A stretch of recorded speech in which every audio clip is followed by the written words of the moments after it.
നമസ്കാരം. ജയശങ്കർ, വള്ളുവനാട് മാട്രിമോണിയൽ, ഒറ്റപ്പാലം. ഇന്ന് പറയാൻ പോകുന്ന പെൺകുട്ടി ദൃശ്യ ശ്രീകുമാർ എന്നാണ് ആ കുട്ടിയുടെ പേര്. 27 വയസ്സ്, 157 centimetre height, 157 centimetre height, 45 kg weight. മൂലം നക്ഷത്രം, ബയോമെഡിക്കൽ എഞ്ചിനീയറിംഗ് MTech ആണ് ആ കുട്ടി. അത് VIT എന്നാണ് പാസ്സായിരിക്കുന്നത്. BTech KMCT കോഴിക്കോട്, അവിടെ നിന്നാണ് BTech പാസ്സായിരിക്കുന്നത്. ഇപ്പോൾ റിസർച്ച് അനലിസ്റ്റായിട്ട് ജയ്പൂരിൽ വർക്ക് ചെയ്യുന്നു. അച്ഛൻ ശ്രീകുമാർ ex-NRI ആണ്. ഇപ്പോൾ സ്വന്തം ബിസിനസ്സാണ്, നാട്ടിലാണ് ബിസിനസ്. അമ്മ Prasanna, elder sister married and settled. അവർ ഖത്തറിലാണ്. മൂത്ത സഹോദരിയുടെ വിവാഹമൊക്കെ കഴിഞ്ഞ് അവർ സെറ്റിൽ ചെയ്തിരിക്കുന്നത് ഖത്തറിലാണ്. മലപ്പുറമാണ് സ്വദേശം. മിഡിൽ ക്ലാസ് ഫാമിലിയാണ്. ആർക്കെങ്കിലും താല്പര്യമുണ്ടെങ്കിൽ തീർച്ചയായിട്ടും വള്ളുവനാട് മാട്രിമോണിയലിൽ സമീപിക്കുക. ഞങ്ങൾ അവരുടെ ഡീറ്റെയിൽസൊക്കെ എടുത്ത് തരുന്നതാണ്. ജാതകത്തിൽ പറഞ്ഞിരിക്കുന്നത് ഒരു ദോഷം എന്നാണ് ഞാൻ വ്യക്തമാക്കാം. അത് ഓരോ ജോത്സ്യനെയും ഡിപ്പെൻഡ് ചെയ്യും. ഒരു ജോത്സ്യന് ഒരു ദോഷം എന്ന് പറഞ്ഞു കഴിഞ്ഞാൽ വേറൊരു ജോത്സ്യൻ്റെ അടുത്ത് പോയാൽ 6 ദോഷമായിരിക്കും. ചിലപ്പോൾ മൂന്നാമതൊരാളടുത്ത് പോയാൽ ചിലപ്പോൾ ശുദ്ധജാതകമായിരിക്കാം. അപ്പോൾ ഇതൊക്കെ ചിലപ്പോൾ അങ്ങോട്ടും ഇങ്ങോട്ടൊക്കെ മാറും. അതുകൊണ്ട് ഒരു മുഴുവനായിട്ട് ഒരു ദോഷം എന്നൊന്നും പറഞ്ഞിരിക്കേണ്ട കാര്യമില്ല. ആർക്ക് താല്പര്യമുണ്ടോ ജോത്സ്യനെ കൊണ്ട് നോക്കിക്കുക. നിങ്ങളായിട്ട് ഒരു മുൻവിധി നടത്തരുത്. ഒരിക്കൽ കൂടെ ദൃശ്യ ശ്രീകുമാറിനെ കുറിച്ച് ഞാൻ പറയാം. ദൃശ്യ ശ്രീകുമാർ 27 വയസ്സ്, 157 centimetre height, 45 kg weight, biomedical engineering MTech. MTech പാസ്സായിരിക്കുന്ന VIT എന്നാണ്. BTech KMCT കോഴിക്കോട് നിന്നാണ്. റിസർച്ച് അനലിസ്റ്റായിട്ട് വർക്ക് ചെയ്യുന്നു. ജയ്പൂരിലാണ് ഇപ്പോൾ. അച്ഛൻ ശ്രീകുമാർ ex-NRI ആണ്. ഇപ്പോൾ മലപ്പുറത്ത് സ്വന്തം ബിസിനസ്സാണ്. അമ്മ Prasanna, elder sister married and settled. അവർ ഖത്തറിലാണ്. മലപ്പുറത്താണ് ഇവർ സെറ്റിൽ ചെയ്തിരിക്കുന്നത്. Middle class family. ആർക്കെങ്കിലും താല്പര്യമുണ്ടെങ്കിൽ അവർക്ക് ജോബ് മാറാനോ ട്രാൻസ്ഫർ ആവാനൊന്നും ബുദ്ധിമുട്ടില്ലാത്തൊരു കൂട്ടത്തിലാണെന്നാണ് ഞാൻ മനസ്സിലാക്കുന്നത്. അപ്പോൾ ഈ കുട്ടിയുടെ പ്രൊഫൈല് മനസ്സിലാക്കിയവർ താല്പര്യമുണ്ടെങ്കിൽ തീർച്ചയായിട്ടും വള്ളുവനാട് മാട്രിമോണിയലുമായിട്ട് ബന്ധപ്പെടുക. എല്ലാ വീഡിയോകളിലും പറയുന്ന ആ കാര്യങ്ങൾ വീണ്ടും ഒന്ന് ആവർത്തിക്കുകയാണ്. വീട്ടിൽ ആർക്കെങ്കിലും വിവാഹം നോക്കാനായി തീരുമാനിച്ചു കഴിഞ്ഞാൽ ആ കുട്ടിയോട്ട് അച്ഛൻ, അമ്മ, സഹോദരങ്ങൾ നന്നായിട്ടൊന്ന് സംസാരിക്കുക. എന്താണ് ഈ നന്നായിട്ട് സംസാരിക്കുക എന്ന് പറഞ്ഞു കഴിഞ്ഞാൽ ആ കുട്ടിക്ക് പല അഭിപ്രായങ്ങളും ഉണ്ടാകാം. ചിലപ്പോൾ നമ്മൾ ഈ സംസാരിക്കുന്ന സമയത്തായിരിക്കും അവർ പറയുക, എനിക്ക് ആൾറെഡി ഒരു അഫയർ ഉണ്ട്, അതുകൊണ്ട് നിങ്ങൾ നോക്കണ്ട. നിങ്ങൾ ചിലപ്പോൾ പെട്ടെന്ന് അത് കേൾക്കുമ്പോൾ ഷോക്കിംഗ് ഇതൊക്കെ ആവാം. അതിനൊന്നും ഒരാവശ്യമില്ല. ഇതൊക്കെ സംഭവിക്കുന്ന വീടുകളിൽ. അപ്പോൾ നന്നായിട്ട് സംസാരിക്കുക. ചിലപ്പോൾ അവർ പറയും, ഞങ്ങൾക്ക് യാതൊരു തരത്തിലുള്ള ബന്ധങ്ങളും ഇല്ല, നിങ്ങൾ നോക്കിക്കോളൂ. പക്ഷെ നോക്കുമ്പോൾ ഇത്ര ഹൈറ്റ് വേണം, ഇന്ന ക്വാളിഫിക്കേഷൻ വേണം, ഇന്ന ജോലി വേണം, ഇന്ന ലൊക്കേഷൻ ആവണം എന്നൊക്കെ പറയുന്ന ധാരാളം കുട്ടികളുണ്ട്. അപ്പോൾ അതെല്ലാം നന്നായിട്ട് മനസ്സിലാക്കി വെക്കുക. എന്നാൽ നിങ്ങൾക്ക് മറ്റുള്ള പാരൻസുമായിട്ട് സംസാരിക്കുമ്പോൾ കുറച്ച് സൗകര്യമായിരിക്കും. ഇല്ലെങ്കിൽ നിങ്ങൾ ഓരോ കാര്യത്തിനും പറയും, ഞാൻ മകളുമായിട്ട് സംസാരിക്കട്ടെ, മകനുമായിട്ട് സംസാരിക്കട്ടെ എന്ന്. അപ്പോൾ കഴിയുന്നതും നന്നായിട്ട് മനസ്സിലാക്കുക. എന്താണ് കുട്ടികൾ ഉദ്ദേശിക്കുന്നത്, അല്ലെങ്കിൽ അവർക്ക് എന്താണ് വേണ്ടത് എന്നുള്ളത് കൃത്യമായിട്ട് മനസ്സിലാക്കാൻ ശ്രമിക്കുക. അത് ഏകദേശം തീരുമാനമായി കഴിഞ്ഞാൽ നിങ്ങളുടെ കുടുംബക്ഷേത്രം അല്ലെങ്കിൽ ധർമ്മദൈവങ്ങൾ അല്ലെങ്കിൽ വെളുത്തങ്കാവ് എന്നൊക്കെ പറയുന്നത് നന്നായിട്ട് പ്രാർത്ഥിക്കുക. അവിടെ പ്രാർത്ഥിച്ചതിന് ശേഷം നല്ല ഒരു മാട്രിമോണിയൽ തിരഞ്ഞെടുത്ത് അവിടെ രജിസ്റ്റർ ചെയ്യുക. എന്താണ് ഈ നല്ല മാട്രിമോണിയൽ എന്ന് പറഞ്ഞു കഴിഞ്ഞാൽ എത്ര പ്രൊഫൈൽ അവർക്ക് തരാൻ കഴിയും, ഏകദേശം എത്ര രൂപ ചെലവ് വരും, കാര്യങ്ങളൊക്കെ ഒന്ന് മനസ്സിലാക്കി വെക്കുക. ചിലർ പറയും രജിസ്ട്രേഷൻ ഫ്രീ ആണ്, കല്യാണം ആയി കഴിഞ്ഞ് കഴിഞ്ഞാൽ ഇത്ര ലക്ഷം രൂപ ഇത്ര എന്നൊക്കെ പറയുന്ന ആൾക്കാരുണ്ട്. അപ്പോൾ അതൊക്കെ മനസ്സിലാക്കി വെക്കുക. നിങ്ങൾക്ക് ഓക്കെ ആണെങ്കിൽ നിങ്ങൾ ഭംഗിയായിട്ട് ചേരുക.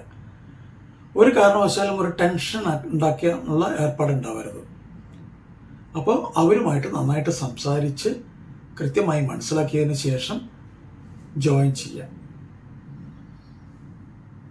ജോയിൻ ചെയ്തതിന് ശേഷം പ്രൊഫൈലൊക്കെ തയ്യാറാക്കുമ്പോൾ നന്നായിട്ട് തയ്യാറാക്കുക. കഴിയാവുന്നത്ര നെഗറ്റീവായിട്ടുള്ള വിവരങ്ങൾ കൊടുക്കാതിരിക്കുക. എന്താ ഈ നെഗറ്റീവായിട്ട് കൊടുക്കാതെ പറഞ്ഞു കഴിഞ്ഞാൽ, ഇപ്പോൾ ചിലർ ഇതൊക്കെ എഴുതുന്നത് കാണാം. പ്രൊഫൈൽ ഉണ്ടാക്കുമ്പോൾ ഹോറോസ്കോപ്പ് അതിൻ്റെ അവിടെ എഴുതും 7 ചൊവ്വ. ഈ 7 ചൊവ്വ എന്ന് പറഞ്ഞാൽ എല്ലാവർക്കും അത് അറിഞ്ഞോളണമെന്നില്ല അതെന്താണ് ഈ 7 ചൊവ്വ എന്നുള്ളത്. ചിലപ്പോൾ അവർ പേടിച്ചു പോകും, അയ്യോ ഈ കുട്ടിക്ക് 7 ചൊവ്വയൊക്കെ ഉണ്ട്, അത് വലിയ ബുദ്ധിമുട്ടുണ്ടാക്കും. അപ്പോൾ അങ്ങനെയൊക്കെയുള്ള എഴുത്തുകൾ കഴിയുന്നത് ഒഴിവാക്കുക. ജ്യോത്സ്യൻ പറയുന്നത് ജ്യോത്സ്യൻ പറയട്ടെ, നിങ്ങൾ അതൊന്നും എടുത്ത് പറയേണ്ട കാര്യമില്ല. നല്ല പ്രൊഫൈൽ കണ്ടു കഴിഞ്ഞാൽ ഫോട്ടോ വാങ്ങിക്കുക, അപ്ഡേറ്റഡ് പ്രൊഫൈൽ വാങ്ങിക്കുക, ഹോറോസ്കോപ്പ് വാങ്ങിക്കുക. കുട്ടികൾക്ക് തമ്മിൽ ഓക്കെയാണ്, വീട്ടുകാർക്ക് തമ്മിൽ ഓക്കെയാണ്, ഇതെല്ലാം ഓക്കെ ആയി കഴിഞ്ഞ് കഴിഞ്ഞാൽ ഹോറോസ്കോപ്പ് ചെക്ക് ചെയ്യിക്കുക. ഹോറോസ്കോപ്പ് മാച്ചിങ് ആയി കണ്ടു കഴിഞ്ഞാൽ പിന്നെ കുട്ടികളുടെ വാട്സാപ്പ് നമ്പർ എക്സ്ചേഞ്ചിങ് ചെയ്യുക. ഒരു കാരണവശാലും ചാടി കയറി പെണ്ണ് കാണാൻ പോകരുത്.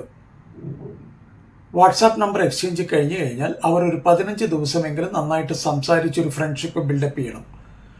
ഒരു ഫ്രണ്ട്ഷിപ്പ് ബിൽഡപ്പ് ചെയ്ത് കഴിഞ്ഞാൽ കുട്ടികൾ 5-6 പോയിന്റ് മിനിമം ലെവലിൽ സംസാരിക്കേണ്ടതുണ്ട്. അതായത് ആസ് ഓഫ് നൗ അല്ലെങ്കിൽ പ്രസൻ്റ്ലി വല്ല ലവ് അഫെയറും ഉണ്ടോ എന്ന് ചോദിക്കുക. കഴിഞ്ഞതിനെ പറ്റി ചോദിക്കാൻ നിൽക്കണ്ട, ഇപ്പോൾ വല്ലതും ഉണ്ടോ എന്ന് ചോദിക്കുക. ഉണ്ടെങ്കിൽ അവിടെ വെച്ച് അത് ഡ്രോപ്പ് ചെയ്യുക, കൂടുതൽ ഡിസ്കഷനിലേക്ക് പോകണ്ട. രണ്ടാമത്തെ കാര്യം, ഫാമിലി ബാക്ക്ഗ്രൗണ്ട് ഡിസ്കസ് ചെയ്യുക. എന്തായിരുന്നു അച്ഛൻ അമ്മ, അവരുടെ ജോലി എന്തായിരുന്നു, അവരുടെ പഠിപ്പ് എന്തായിരുന്നു, അവരുടെ വീട് എവിടെ, തറവാട് എവിടെ, എല്ലാ കാര്യങ്ങളും ചോദിക്കുക. മൂന്നാമത്തെ കാര്യം എഡ്യൂക്കേഷൻ, 2 പേരുടെയും ആൺകുട്ടി പെൺകുട്ടി എഡ്യൂക്കേഷൻ ഡീറ്റെയിൽസ് കംപ്ലീറ്റ് അങ്ങോട്ടും ഇങ്ങോട്ടും മനസ്സിലാക്കുക. കഴിയാവുന്നത്ര സർട്ടിഫിക്കറ്റുകൾ കാട്ടിയാൽ വളരെ വളരെ നല്ലത്.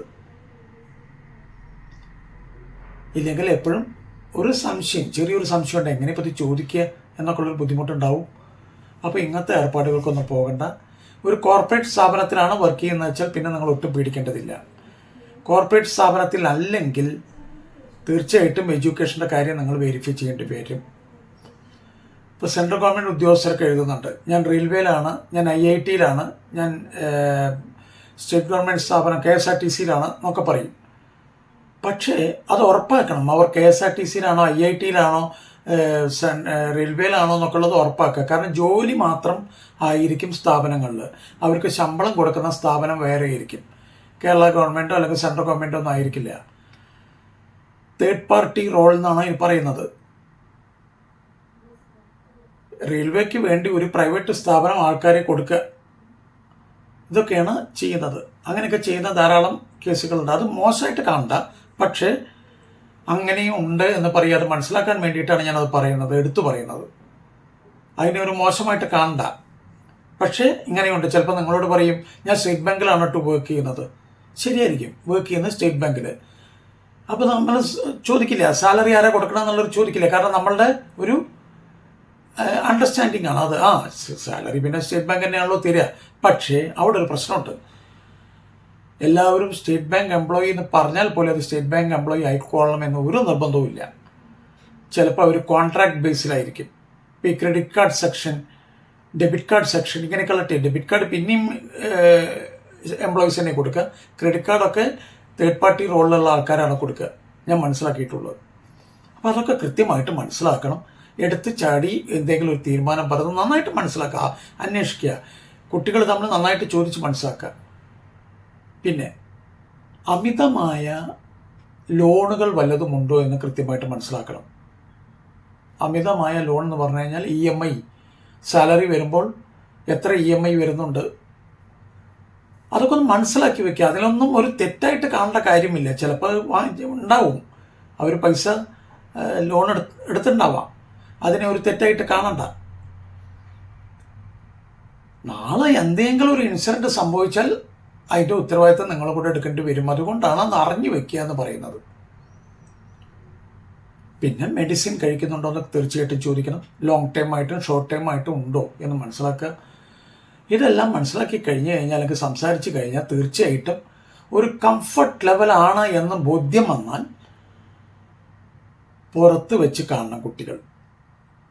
പുറത്ത് വെച്ച് കാണുക എന്ന് പറഞ്ഞു കഴിഞ്ഞാൽ ഏതെങ്കിലും ഒരു കോഫി ഹൗസിൽ എവിടെയെങ്കിലുമൊക്കെ പോയിരുന്ന് ഒരു 5-10 മിനിറ്റ് അല്ലെങ്കിൽ ഒരു മണിക്കൂറൊക്കെ നന്നായിട്ടൊന്ന് സംസാരിക്കുക.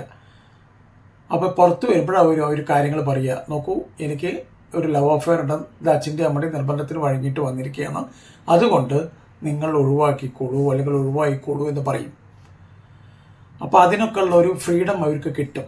അത് എല്ലാവരും മനസ്സിലാക്കണം. ചാടിക്കേറി തീരുമാനങ്ങൾ എടുക്കരുത്. കുട്ടികൾക്ക് പറയാനുള്ള സമയം കൊടുക്കണം. ഇതെല്ലാം കഴിഞ്ഞ് 100% ഓക്കെ ആണെന്ന് തോന്നിക്കഴിഞ്ഞാൽ മാത്രമേ നിങ്ങൾ പെണ്ണ് കാണാൻ പോകാവൂ. ചിലർ പറയും കല്യാണം കഴിഞ്ഞാൽ ശരിയാവും എന്നുള്ളത്. എന്ത് ശരിയാവണം? കല്യാണം കഴിഞ്ഞാൽ ഒന്നും ശരിയാവാൻ പോകുന്നില്ല. ഇതൊക്കെ അച്ഛനമ്മമാർ പറയുന്ന വരികളാണ്. അത് കല്യാണം കഴിഞ്ഞാലൊക്കെ ശരിയായിക്കോളും, ഇപ്പോൾ പ്രശ്നം ഉണ്ടെങ്കിലും. അതൊന്നും നടക്കില്ല. കൃത്യമായിട്ട് കുട്ടികൾ തമ്മിൽ നന്നായിട്ട് സംസാരിക്കുക, എല്ലാം മനസ്സിലാക്കി കാര്യങ്ങൾ മുന്നോട്ട് കൊണ്ടുപോകുക. കുട്ടികളുടെ റോള് വളരെ ഇമ്പോർട്ടൻ്റ് ആണ്. അച്ഛൻ നമ്മുടെ റോളൊക്കെ ഒരു സർട്ടൻ എക്സ്റ്റെൻറ്റ് വരെ പറ്റുള്ളൂ, അല്ലാതെ നമുക്ക് കൂടുതൽ ഇതായിട്ട് പോകാൻ പറ്റില്ല. കുട്ടികൾ നന്നായിട്ട് മനസ്സിലാക്കണം, നിങ്ങൾക്കാണ് വിവാഹം എന്നുള്ളത് മനസ്സിലാക്കണം. അച്ഛനമ്മ സപ്പോർട്ടിങ് ഫാക്ടേഴ്സാണ്. അപ്പോൾ ഇത്രയും കാര്യങ്ങളൊക്കെ ഒന്ന് മനസ്സിലാക്കി ഇത്രയും കാര്യങ്ങളൊക്കെ ഒന്ന് ഫോളോ ചെയ്താൽ എല്ലാ വിവാഹ ബന്ധങ്ങളും നല്ല രീതിയിലായിട്ട് പോകുന്ന കാണാം.